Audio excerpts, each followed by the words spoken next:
142편은 이제 사울의 박해를 피하여 도망다니면서 지금 8편의 시 중에서 마지막 시가 됩니다. 이제 보면은 표제에 마스길이라고 쓰였죠. 마스길은 교훈시 혹은 명상시라는 뜻도 있습니다. 이제 1절부터 2절까지는 다윗이 여호와께 부르짖습니다. 이제 1절에 보니까 소리를 내서 부르짖으며 소리를 내어서 간구합니다. 그러니까 왜 부르짖으면서 소리를 내서 이렇게 기도를 합니까? 그거는 가슴이 너무 타고 억눌려 있기 때문에 그래서 이렇게 기도를 합니다. 그리고 이렇게 부르짖을 수 있는 것은 하나님만이 자신의 보호자 되신다는 확신 가운데서 드리는 강한 외침이 되는 거죠. 네, 2절에서는 원통함을 토설합니다. 원통함을 토하는데 속에 있는 것을 다 토해내는 거죠. 그 원통함을 우리가 체했을 때 제일 빠른 길은 뭡니까? 토하는 거죠. 체했을 때는 마찬가지로 너무 속이 답답하고 원통할 때는 그걸 토설하는 게 제일 빠른 길입니다. 그대로 두면은 체했을 때 그대로 두면 속병 생기잖아요. 그걸 토해내야지. 마찬가지로 이제 그 원통함을 품고 있으면 자기 마음이 상합니다. 그래서 그것을 다 토해내고 있는 거죠. 어떤 목사님은 교회에서 아무 말이 안 되는 소리를 계속 하고 있으면은 얼른 화장실로 가서 뭐하나 그랬더니 실컷 욕을 한답니다. 그러고 나서 이제 속 좀 풀고 그리고 다시 들어간다고 했는데 이런 걸 다 수용할 수 있는 그릇이 되면 좋지요. 근데 그렇게 안 됐을 때는 그 속으로 꾹꾹 눌러서 병이 되는 것보다 화장실에 가서라도 이제 토해내야 된다는 그런 얘기죠. 그러면 이렇게 속병은 안 생긴다. 그렇죠. 이제 그래서 하나님께서는 이런 거 말도 안 되는 소리도 다 수용할 수 있고 받아줄 수 있는 그런 큰 영적 그릇을 만들려고 이제 원통함을 당하게 허락하신다. 그렇죠. 하나님 다 아시고 계시잖아요. 나를 사랑하시는데 왜 원통함 당하게 해요? 안 당하게 해버리시면 되잖아요. 그런데 하나님이 하시는 일은 항상 옳으십니다. 내가 원통함 당하게 하는 것도 옳으시다 그 말이에요. 그걸 통해서 하나님은 또 하나님이 하시는 일이 있습니다. 그리고 이제 이렇게 원통할 때 그때가 내가 내 인생을 생각해보는 때고 내가 누구인가를 생각해보는 시간입니다. 그리고 그 생각해보는 시간에 밖에만 악이 있는 것이 아니라 악은 자기 속에도 있다는 것을 보게 됩니다. 악은 밖에도 있고 내 안에도 있습니다. 나는 악이 하나도 없고 밖에만 악이 있다고 사람들이 착각을 하는 거죠. 때로는 자기 안에 있는 악이 더 클 수도 있어요. 어쨌든 악은 밖에도 있고 안에도 있다. 근데 이 원통한 시간에 자기 속에 있는 악을 보게 되고 이제 그때 이 원통한 시간에 가지치기, 전정을 하는 거죠. 불필요한 것을 잘라내는 거죠. 네. 여기서는 무한이란 말이 나왔어요. 근데 꼭 무한 아니고 그냥 고통입니다. 물론 몸의 아픔도 고통이죠. 그것까지 다 포함해서 이제 고통 속에서 인생의 의미를 생각하면 전에 그렇게 중요했던 게 별거 아니란 걸 알게 되고 전에 별로 중요하지 않았던 게 그게 중요하다는 것도 알게 되고 그렇죠.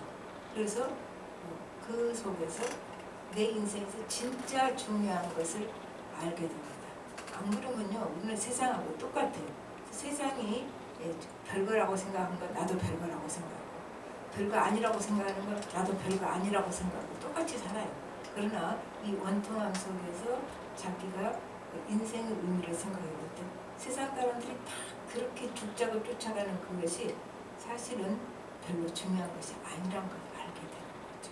그래서 진짜 중요한 것을 찾게 된다는 얘기가 됩니다. 또 찾아서 얻게 되는 거죠. 그리고 이제 3절부터 4절까지는 원수들이 죽이려 하는데 도와주는 사람이 없다. 그래서 도와주는 사람이 하나도 없을 때 느끼는 고독이 있습니다. 그 얘기를 하고 있어요. 그 고난 당할 때 혼자 있는 것 같은 거 아무도 없다고 생각이 들 때는 그때는 외로움이 있고 이제 슬픔이 있습니다. 그러나 바로 그 시간이 하나님이 함께 계시는 시간이죠.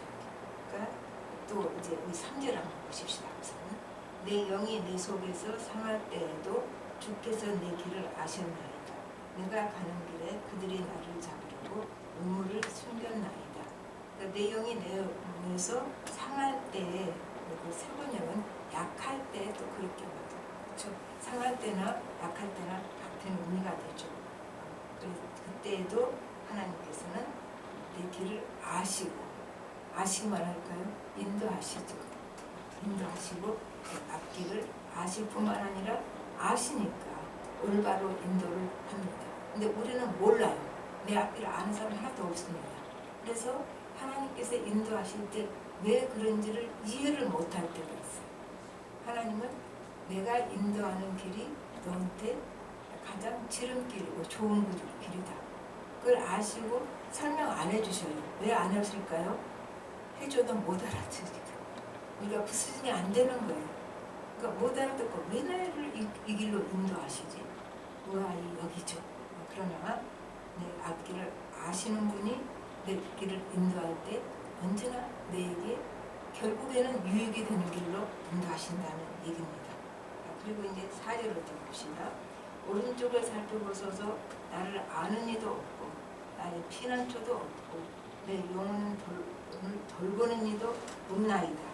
그렇게 이제 말합니다. 이 세 가지죠. 나를 아는 사람도 없고 피난처도 없고 나를 돌봐주는 사람도 없고 철저히 혼자 있다는 얘기죠. 그때 뭘 깨달은 거예요. 아, 나한테는 주님밖에 없구나. 이걸 깨닫는 시간이죠. 아무도 나를 돌봐주지 않으니까 주님밖에는 없구나. 이렇게 깨닫게 되죠. 5절부터 7절까지는 이제 하나님께서 반드시 건져주시리라는 확신이 생깁니다. 그러니까 기도를 처음에 할 때 확신 생기는 거 아니에요. 너무 원통해서 막 토설하고 부르짖다 보니까 이제 점점 그 기도 중에 하나님의 임재가 있고 성령이 도와주시니까 확신이 생기죠. 내 나를 건져주시겠구나. 그래서 5절 한번 보십시다. 여호와여 내가 주께 부르짖어 말하기를 주는 나의 피난처시요 살아있는 사람들의 땅에서 나의 분깃이라 하였나이다. 주는 나의 피난처. 그러니까 이 시인이 지금 굉장히 위협적인 상황이죠. 그런 상황에서 하나님의 돌보심에 자신의 삶을 맡기는 거죠. 그래서 피난처라 말을 하죠. 그 말을 할 수 있다는 것은 나를 돌보시도록 의탁한다는 의미가 있습니다. 그리고 이제 주는 내 분깃입니다. 그 얘기가 나와요. 분깃이 이 말은 내 기업 같은 말입니다. 내 분깃, 내 기업. 그러니까 이 말은 하나님이 자신의 삶의 기반이다. 그렇죠? 내 기업이니까, 내 몫이니까 이렇게 되는 거죠. 그러니까 이거를 바꿔보면 하나님 나에게는 주께로부터 오는 도우심 외에는 삶의 터전이 없습니다. 이제 그런 의미의 고백이 됩니다. 세번역에서는 이렇게 말해요. 주님은 나의 피난처, 사람 사는 세상에서 내가 받을 몫은 주님뿐. 몫이죠. 내 몫은 주님뿐이다. 이제 그렇게 또 표현을 해요. 여기도 살아있는 사람들의 땅, 살아있는 사람들의 땅이라고 말했을까? 생존 세계죠. 지금 내가 살고 있는 삶의 현장, 그를 살아있는 사람들의 땅이라고 말합니다. 그래서 주님이 내 기업, 내 분깃인 자, 이 살아있는 현재 내 삶에서 히어앤 나오죠. 지금 여기서 내 분깃이고 내 기업인 자는 아무것도 없어도 부유한 자다. 그걸 이해가 안 될지 모르지만 주님이 있으면 나는 부유한 자다. 우리 이런 말하죠. 그 사람 돈밖에 없어. 그렇죠? 또 그런데 우리 보고 그 사람 가진 거 주님밖에 없어. 여길까요? 난 그 칭찬으로 들릴 것 같은데. 예수 믿는 사람 보고 그 사람 가진 거 돈밖에 없어. 그게 욕이 되지 않을까 싶습니다. 그 욕 들어도 좋으니까 나는 돈밖에 없어 소리 듣고 싶어요. 뭐 그렇게 생각하시면 할 수 없는 거고. 그 다음에 6절을 봅시다. 나의 부르짖음을 들으소서. 나는 심히 비천합니다. 나를 핍박하는 자들에게서 나를 건지소서. 그들은 나보다 강하니이다. 6절에 나를 핍박하는 자가 나보다 강하고 나는 비천하다. 이렇게 말을 합니다. 그래서 내 무력한 영혼이 이 비천한 상태에서 어떻게 합니까? 주님께 내 영혼을 겁니다. 내 목숨을 겁니다. 내 영혼을 주님께 겁니다. 그런 표현이 됩니다. 그러면 이렇게 힘든 상황에서 하나님께 내 영혼을 거는 사람, 하나님께 붙어있는 자는 가장 강한 사람이 됩니다. 우리 이 말을 우스갯소리로 하죠. 기는 자 위에 걷는 자 있고, 걷는 자 위에 달리는 자 있고, 달리는 자 위에 나는 자 있고, 날아가는 자 위에 그 위에 붙어있는 자 있다. 하나님께 붙어있는 자는 날아가는 자보다도 훨씬 더 강하다는 얘기죠. 그래서 아무도 주님께 붙어있는 자는 못 이긴다. 나는 이 말이 참 좋습니다. 듣기가 좀 그렇지만 또 고린도후서 4장 8절부터 10절까지는 이 말씀이 나옵니다. 우리가 사방으로 우겨 싸움을 당하여도 쌓이지 아니하며 답답한 일을 당하여도 낙심하지 아니하며 박해를 받아도 버림받지 아니하며 거꾸로 들임을 당하여도 망하지 아니하고 우리가 항상 예수 죽음을 몸에 짊어지는 예수의 생명이 또한 우리 몸에 나타나게 하려 함이라. 이 말씀은 예수님은 십자가 죽으심이 나를 위한 것임을 가슴에 품고 사는 자. 짊어진다고 하죠. 예수의 죽음을 짊어진다고요. 표현이 재밌죠? 그냥 나는 그거는 예수님의 십자가 죽음을 나를 위한 죽음이라고 내 마음에 품고 사는 자. 그렇게 해석하고 싶어요. 품게 사는 자는 뭐라고 했어요? 예수님은 생명으로 살리라.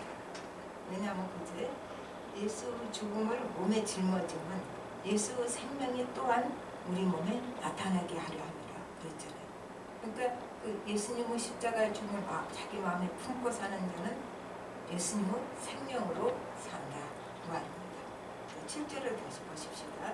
내 영혼을 옥에서 이끌어내사 주의 이름을 감사하게 하소서. 주께서 나에게 갚아주시리니 의인들이 나를 들으리이다. 그래서 옥에서, 감옥에서, 프리즌, 감옥에서, 이 감옥은 숨어 지내야 하는 어렵고 힘든 것을 이렇게 표현한 거죠. 자기가 숨어 지내야 하는 어렵고 힘든 것, 또 아무도 없는 것, 이런 이제 감옥이라고 표현했죠. 또 외로운 것, 또 뭐예요? 아무도 내게 관심 없는 것, 이런 것이죠. 이런 곳에서, 이 옥에서 나를 건져내셔서 내가 주께 감사하게 해주십시오.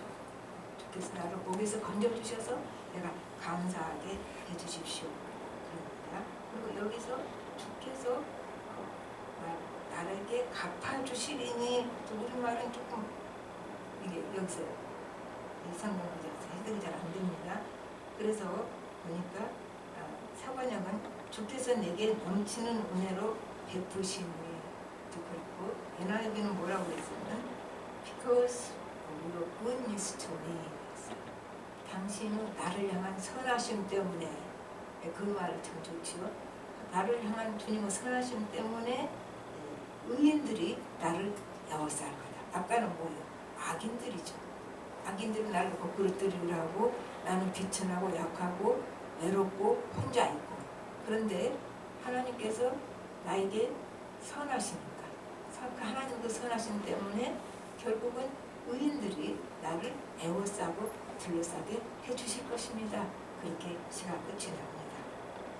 우리가 살다 보면은 내가 어떻게 할 수 없는 상황, 빠져날 수 없는 상황에 있을 때도 있어요. 그러면 우리는 왜 납니까? 그리고 언제까지입니까? 이게 딱 두 가지. 우리가 우리들 반응을 보면 하필 왜 납니까? 다른 사람은 안 그러는데. 그리고 언제까지입니까? 이렇게 말을 합니다.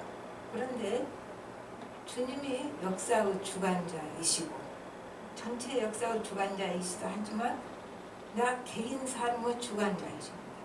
그리고 내 개인 삶의 주인이십니다. 그리고 주님은 선하십니다. 그래서 나를 해로운 길로 인도하지 않는다.